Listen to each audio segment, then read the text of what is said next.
Young Frankenstein wasn't just a comedy, it was a lightning strike of gothic style and absurd genius. From battles with the studio to on-set chaos that became legendary, every laugh has a story. These are the wild, hilarious, and unbelievable truths behind Mel Brooks' strangest and most timeless creation.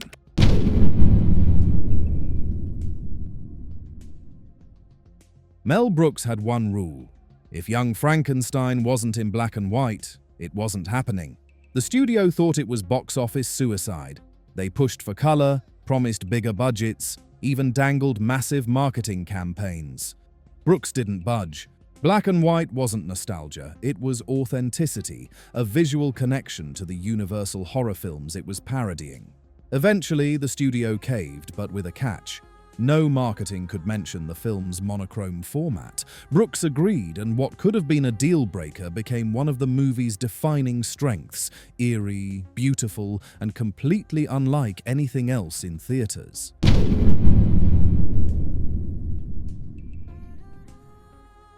Gene Wilder believed in the absurd magic of putting on the Ritz from the start. Mel Brooks didn't. He thought the musical number would derail the tone and make the movie feel like a stage farce. For days, they argued. Wilder wouldn't give in, so they shot it anyway. When Brooks finally saw the full staging, costumes, lights, and a monster tap dancing, he was floored. Not only did it stay, it became one of the most quoted moments in the film. What started as a creative standoff ended as pure comedy gold, living proof that the weirdest ideas sometimes win.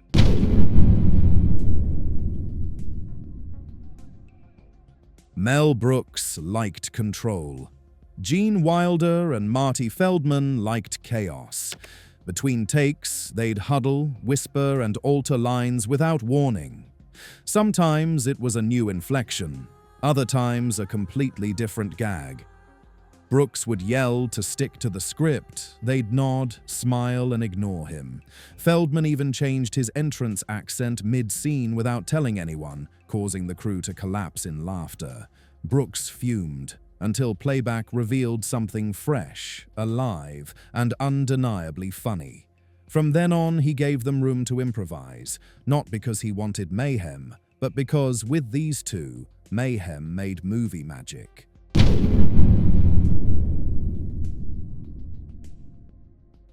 Peter Boyle's monster makeup was a triumph of prosthetics until the studio lights hit. Hours of latex, glue, and paint turned into a sweat trap. Under the heat, his forehead bubbled, scars slipped, and the entire face seemed to sag. The crew had to halt filming, re-cool Boyle, and reapply layers from scratch.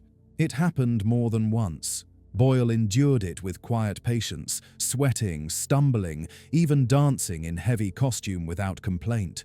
In the end, that endurance turned physical misery into performance magic, making the monster's stiffness and awkwardness feel even more authentic because some of it was real.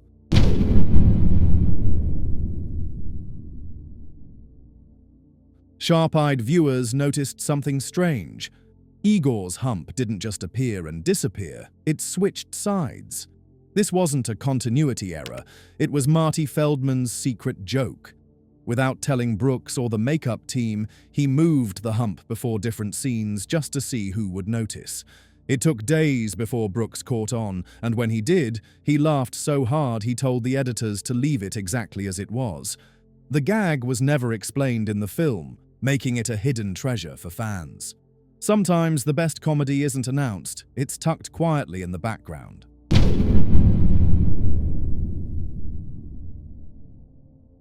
Fra Blucher could have been a one-note gag. Instead, Cloris Leachman turned her into something mysterious and oddly intimidating. She didn't go big, she went cold, delivering lines with clipped precision and an accent no one could quite place. Every time she spoke, the cast lost it. Gene Wilder cracked mid-scene, Terry Garr had to look away, and even the camera crew struggled to stay quiet. Instead of asking her to tone it down, Brooks worked around the laughter, editing scenes to preserve her performance. The result, a character so strange and controlled, she stole attention without even trying.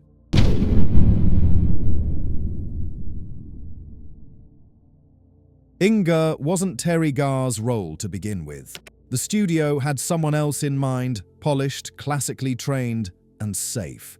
But behind the scenes, disagreements over tone and casting opened the door. Gene Wilder suggested Garr, who came in without fanfare or heavy preparation. She understood the absurd yet sincere rhythm Brooks wanted and played Inga as if she were in on the joke, but never winking at the audience. Brooks watched her first read in silence, then smiled. The decision was made. Garr didn't just fill the role, she defined it so completely no one else could follow.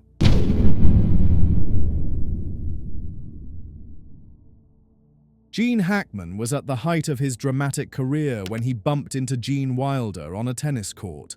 On a whim, Hackman said, "I want to do something funny." Wilder pitched the blind hermit scene. Hackman filmed it in a single day, spilling soup, smashing furniture, and accidentally torching the monster's lap. His total sincerity made it even funnier. No parody mugging, no exaggerated delivery, just a straight performance in a ridiculous situation. The result was one of the most surprising and beloved cameos in comedy history, proving even Oscar winners can shine in absolute silliness.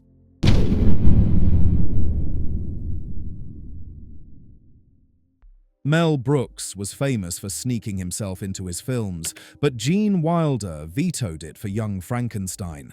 The movie had to feel like a true vintage horror, and even a quick Brooks cameo would ruin that spell. It was the perfect compromise. No visible Brooks, yet his playful fingerprints were everywhere, rewarding sharp-eyed and sharp-eared fans who knew exactly what to listen for.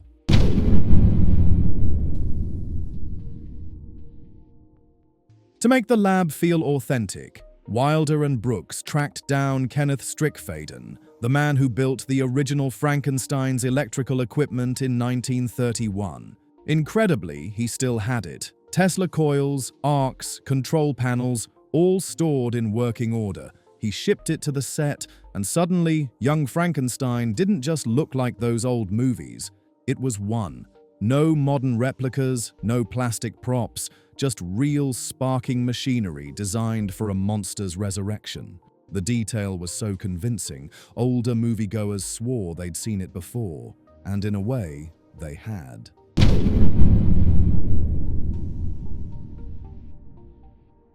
In 1974, creating a storm meant building it from scratch. The crew used pipes, tanks, and wind machines to soak the lab set while lightning flashed. But the rain system overwhelmed the drainage, flooding the set ankle-deep and shorting out lights. For a moment, delays seemed inevitable. Instead, the crew worked overnight, drying and repairing everything for the next day's shoot. On screen, it's seamless mad science magic. Behind the scenes, it was pure chaos.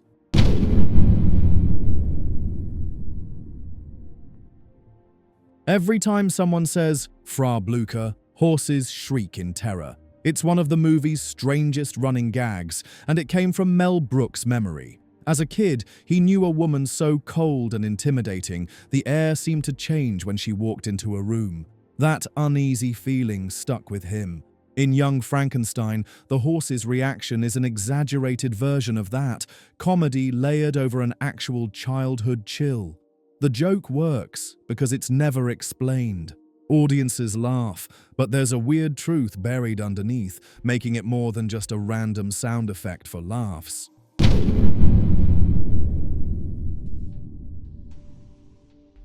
Gene Wilder loved the title Young Frankenstein. It had history, irony, and just enough mystery to hook an audience. The studio hated it. They wanted something clearer. Wilder was furious. He told Brooks that if the title changed, he'd walk away. It was one of the few times Wilder openly threatened to quit. The studio, sensing they'd lose their star and co-writer, backed down. Keeping the title wasn't just about words on a poster, it was about preserving the tone. Simple, strange, and unforgettable, it's hard to imagine it as anything else.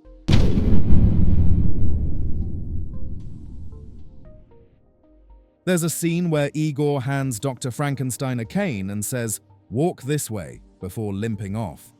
The doctor follows, copying the limp. It's a quick, silly joke, but years later, fans claimed Aerosmith got the title for their hit song from it.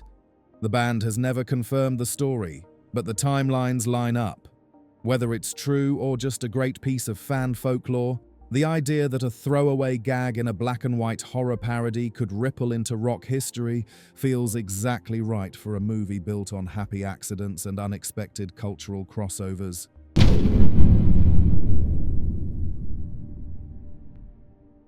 It wasn't gore or swearing that worried the ratings board, it was a single line.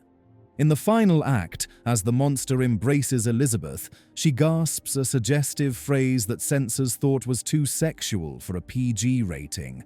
Brooks argued it was satire, a musical callback, and harmless in context. It took multiple appeals before the board relented.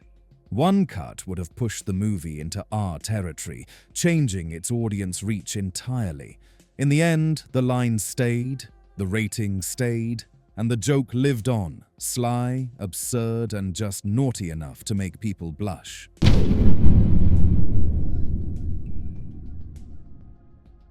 The studio didn't think Young Frankenstein would make money. It was too weird, too old-fashioned, too black and white for 1974 audiences. They released it quietly, with minimal marketing. Then word of mouth kicked in. Viewers came back again and again, dragging friends along.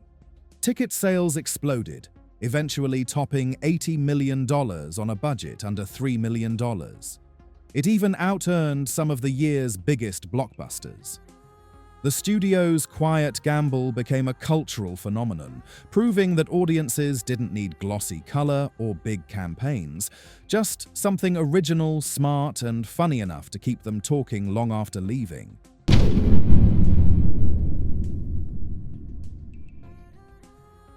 Young Frankenstein's black and white style, vintage camera work, and authentic props were so convincing that some older viewers believed it was a lost 1930s sequel. Many swore they'd seen scenes before, or thought it directly followed Universal's original series. The film didn't just parody old horror, it fully inhabited it.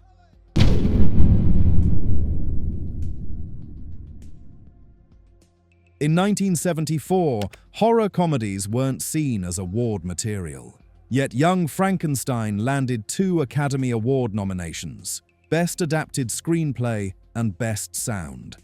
It proved that a film could be ridiculous and still earn critical respect. A black and white monster comedy filled with puns, pratfalls, and fart jokes had managed to sneak into Hollywood's most serious night, and in doing so, it rewrote the rules about what kinds of films could be taken seriously.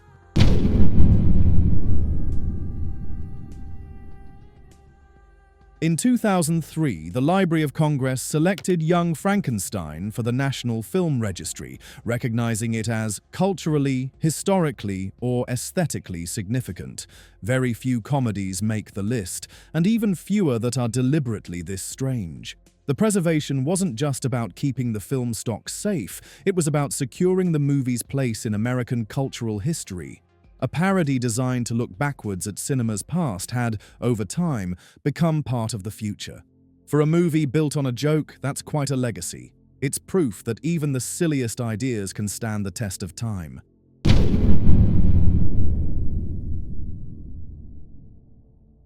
When filming wrapped, no one wanted to leave.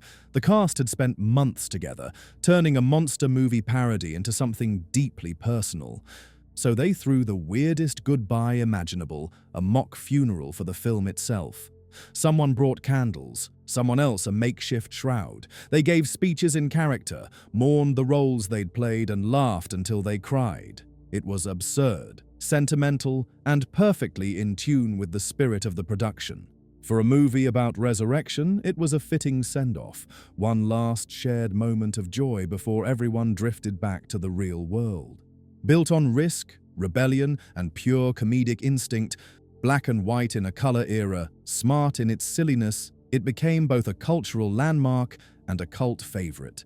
Decades later, it still sparks laughter and awe, proof that some monsters live forever in cinema history.